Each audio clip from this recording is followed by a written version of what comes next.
por nada. Bueno, ya estamos grabando, así que vamos con lo que tenemos que ver hoy, que es toda esa parte que nos falta de análisis de funciones, pero sobre todo la parte que está ligada a la aplicación de las derivadas. Así que vamos a ir viendo algunos conceptos, hoy vamos a hacer unas cuantas definiciones, pero bueno, sumando conceptos para ver cómo aplicamos las derivadas. Ahí vamos. Bueno, acuérdense, cualquier cosa me van diciendo. Bueno, vamos con lo que sería crecimiento y decrecimiento de una función.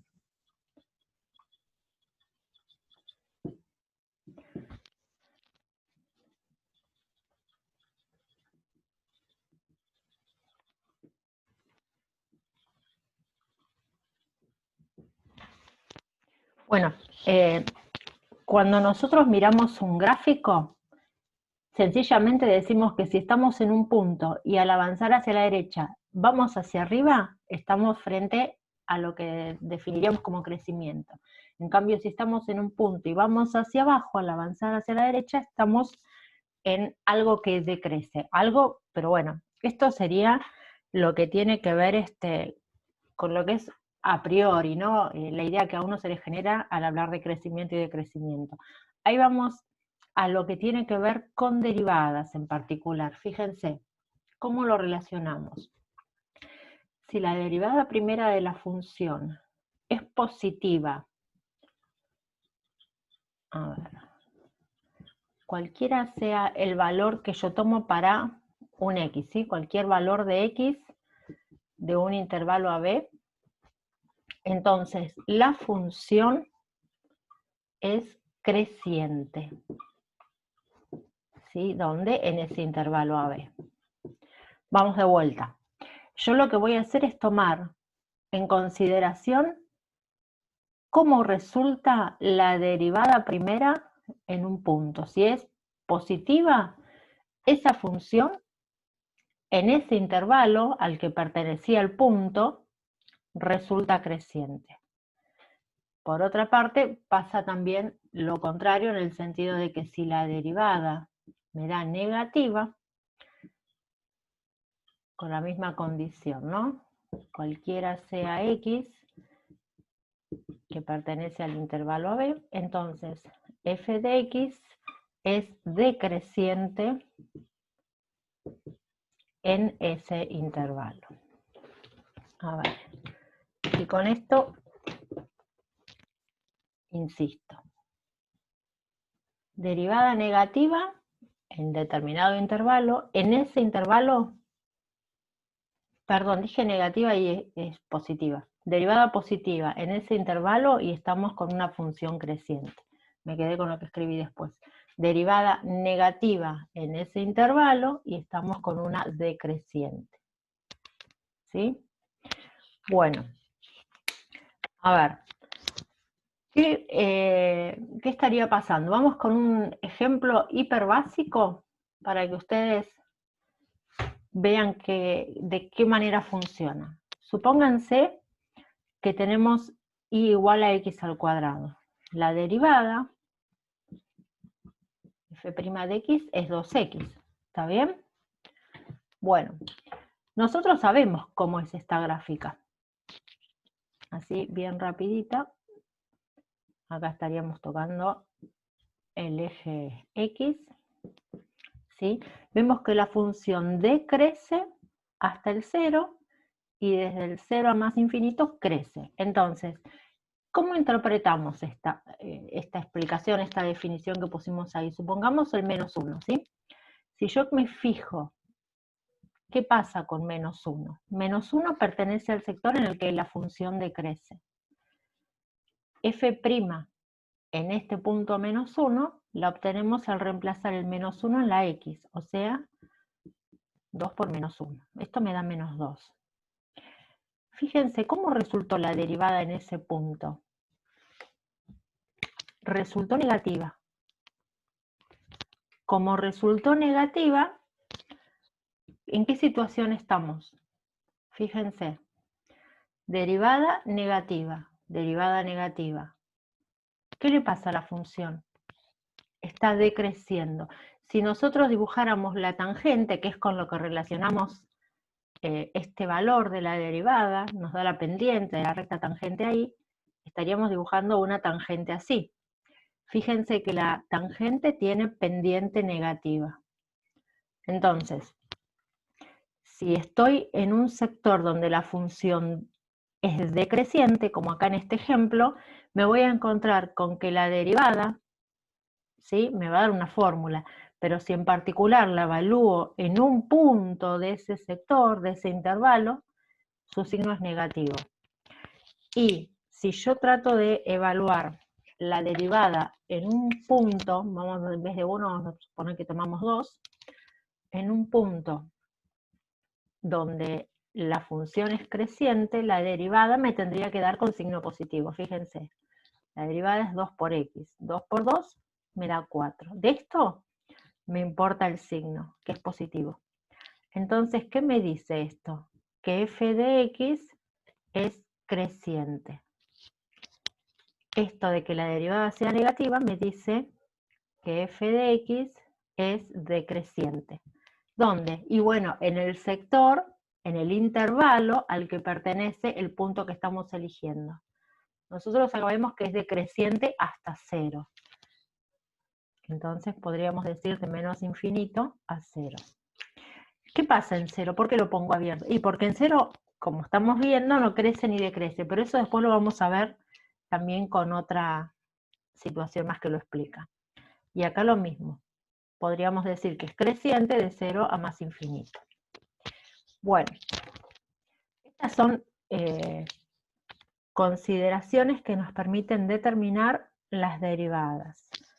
Estaba leyendo el chat, a ver si preguntaron algo. Los derivados. Bien. Bueno, hasta acá, ¿se entendió esto, lo de la cuestión del signo y el crecimiento y decrecimiento de la función?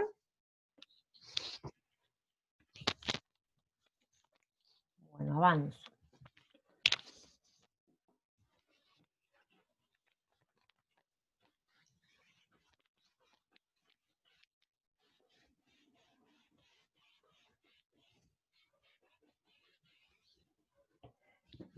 Vamos a hablar un poquito. Bien, me asusté porque me apareció justo el mensaje y dije, uy, me preguntaban algo y justo borré. Bien. Ahí está. Extremos absolutos. Vamos con algunos dibujitos. Estos son los dibujitos que solemos hacer los profes porque valen en general y bueno, después iremos viendo las particularidades. Ahí está entrando en el espacio. Sí.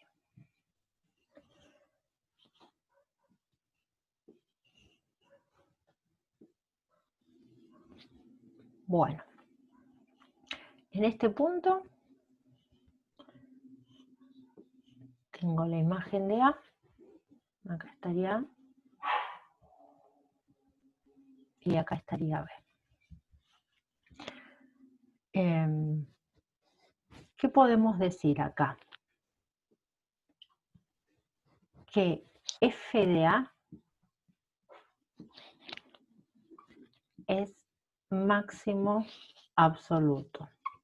En realidad tendríamos que, nosotros hablamos del valor máximo porque es el valor que toma la imagen, ¿sí? Si lo expresara de acuerdo al punto en el que se da que hay un máximo, diríamos A, punto y coma, f de A, ¿sí? Entre paréntesis. Acá lo que estamos haciendo es referirnos exclusivamente al valor de la imagen, en este caso. No les puse quién era f de B, acá tengo a f de B. ¿Sí? La imagen de B. Bueno, entonces, este punto que a simple vista, ¿cómo lo mencionamos? ¿Qué referencia hacemos o cómo lo pensamos? Bueno, es el que está por encima de todos, es el más alto, la imagen mayor que nosotros obtenemos. a ese valor, que en este caso es el que le corresponde a f de a, es el que llamamos máximo absoluto. Y, por contrapartida, de acuerdo al gráfico, podemos decir que f de b es mínimo absoluto. Ahora vamos a ver en un ratito por qué esto de absoluto o no absoluto, ¿sí? Otro dibujito. Acá no le puse referencia a los ejes, siempre lo tenemos que hacer y no lo hice. Bueno, supónganse que tenemos esta función, donde de acá sabemos que la función sigue y para allá también sigue. ¿Qué decimos de esta función? Supongamos que es f de x. Bueno, f de x no tiene máximo absoluto ni mínimo absoluto. Vamos con otro caso. ¿Por qué decimos que no los tiene? Porque la función sigue creciendo tanto hacia más infinito como para que el lado, bueno, va hacia menos infinito.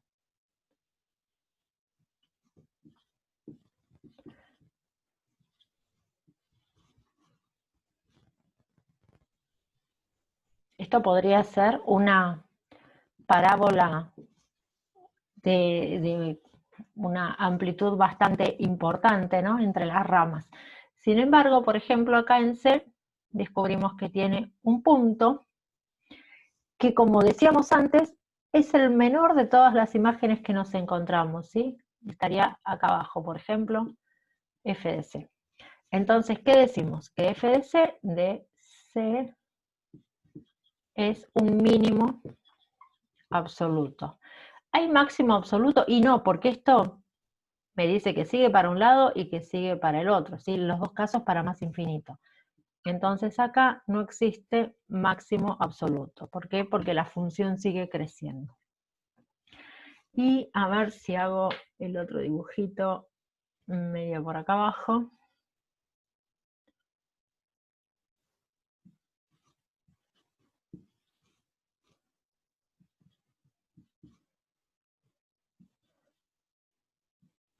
Bueno, miren este gráfico, es como bastante particular. Supónganse que viene la función así, y acá, algo que estamos escuchando mucho, como que se ameseta, ¿sí? Bueno, digo se ameseta y me sale cada vez peor. Ahí. Y después, bueno, la función vuelve para acá, por ejemplo, ¿sí? Pero ¿qué pasa? Para cualquier valor que yo tome acá, para cualquier x, por ejemplo un d, acá tengo f de d, ¿qué pasa? Toma el mismo valor. Entonces, para cada uno de estos valores que yo tengo acá, tengo un máximo. Máximo absoluto. ¿Existen mínimos absolutos? Y no, porque tanto para acá como para acá se va a menos infinito. Entonces, no existen mínimos absolutos. ¿Está bien? Bueno, estas son, en cuanto al gráfico, las cuestiones que nos podemos encontrar. Ahora vamos a ver esto en cuanto a definiciones y después a relativizar esto de extremo absoluto. En este primer caso, bueno, nosotros estamos hablando de una función que existe solamente entre A y B. En cambio, en estas tenemos funciones de dominio real, digamos que no es que podemos resumir a un intervalo a la función. Por eso esto que estoy aclarando con respecto a lo absoluto o no. Así como tenemos extremos absolutos, vamos a ver ahora que también los tenemos relativos, ¿sí? Pero en cuanto a la definición de esta situación, ahí se las escribo. A ver, ¿qué borrador?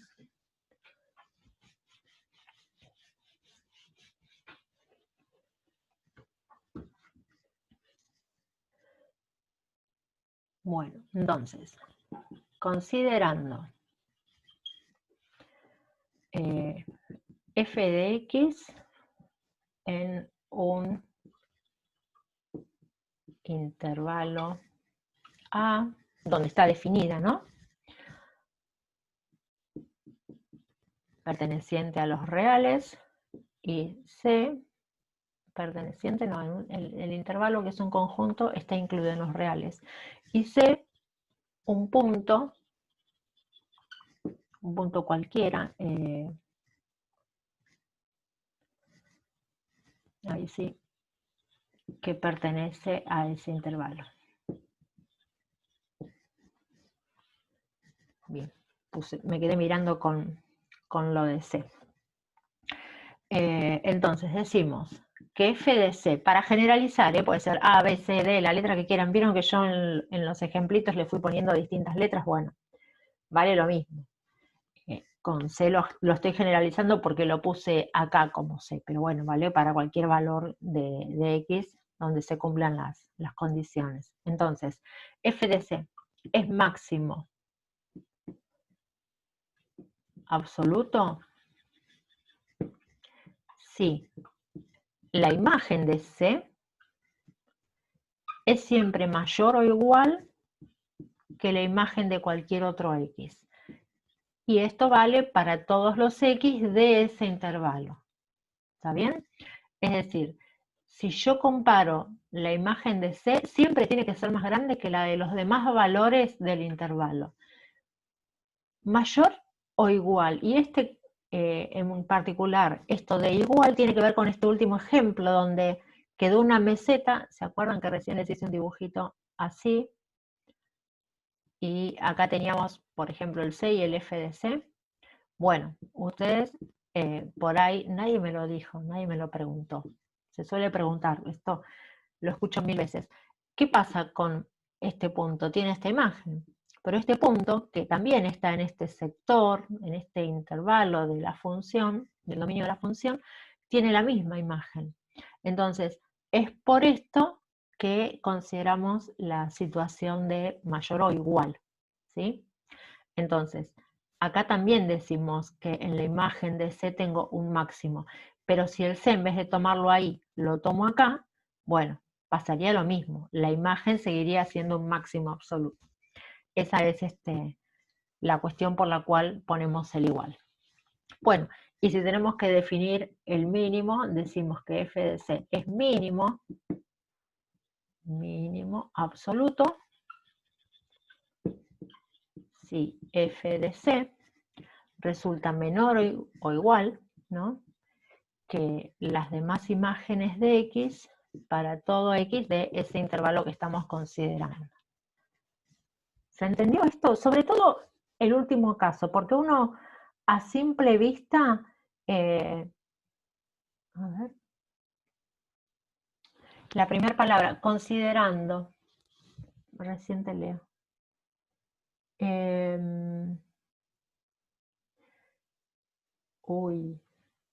Lo de mínimo relativo. Bueno, ahora vamos a ver mínimo relativo. Esto es para la definición de absoluto, lo que estamos haciendo. En cuanto a los relativos, van a ver que la diferencia más importante tiene que ver con que solamente vamos a pensar en determinado intervalo, ¿sí? Pero vamos a tener en cuenta otras consideraciones. Es un conjunto A que está en los... Ah, sí, ahí están los reales. F de X en un intervalo A, donde A es un subconjunto de R que puede coincidir con R o puede estar incluido, ¿sí? Por ejemplo, los reales positivos son un subconjunto de los reales, estarían incluidos en los reales. Bueno, así como vimos recién estas definiciones para extremos absolutos, vamos con los relativos ahora.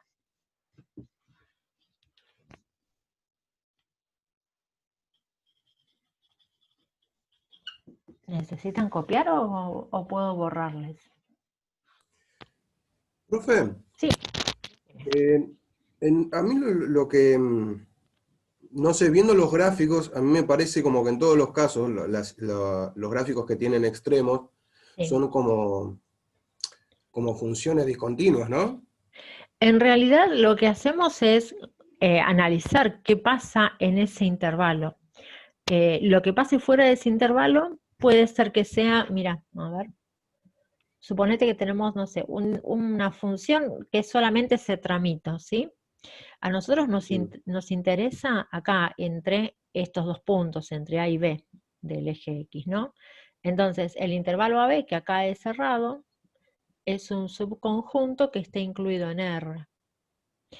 Puede que esta función continúe para un lado o para el otro, y nosotros solamente ah, estemos estudiando ese sector, ¿sí? O puede está que la bien. función se termine ahí y empiece acá en A. Cualquiera de las dos cosas puede pasar. Pero lo que hacemos a Mm, veces es decir, bueno, me interesa saber qué pasa entre A y B. Y lo demás, bueno, nada, no,